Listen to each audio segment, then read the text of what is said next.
കുറേ നാളായിട്ടുള്ളൊരു ആഗ്രഹമായിരുന്നു ഡൂഡ്ലിങ് ചെയ്യണം എന്നുള്ളത്. അങ്ങനെ ഫൈനലി ചെയ്യാൻ തുടങ്ങിയത് ഇത്. തുടങ്ങിയപ്പോഴല്ലേ മനസ്സിലായത് ഇത് അത്ര ഈസി അല്ല എന്നുള്ളത്.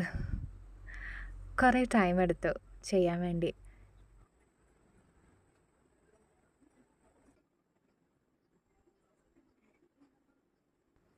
വരച്ചിട്ടും പേജൊന്നും അറിയാത്ത പോലത്തെ ഒരു അനുഭവം.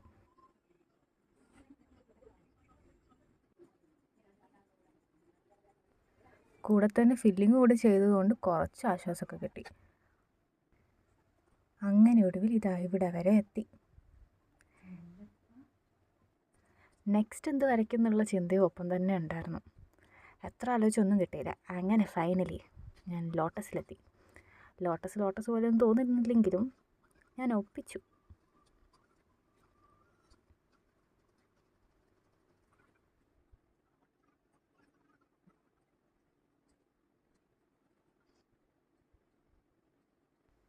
അങ്ങനെ എഴുതി വന്നപ്പം പേനയുടെ മഷിയും തീർന്നു കേട്ടോ. അങ്ങനെ ഞാൻ പുതിയ പെന്നെടുത്തു, വീണ്ടും എഴുതാൻ തുടങ്ങി. അങ്ങനെ ഈവനിങ് തുടങ്ങിയ പരിപാടി 1:12 വരെ ഇരുന്നിട്ടാണ് ഞാൻ ചെയ്ത് തീർത്തത് കേട്ടോ. എങ്ങനെയുണ്ട് എൻ്റെ ഫൈനൽ ഔട്ട്പുട്ട്? കുഴപ്പമില്ല അല്ലേ? What do you think guys? Let me know in the comments. Thank U.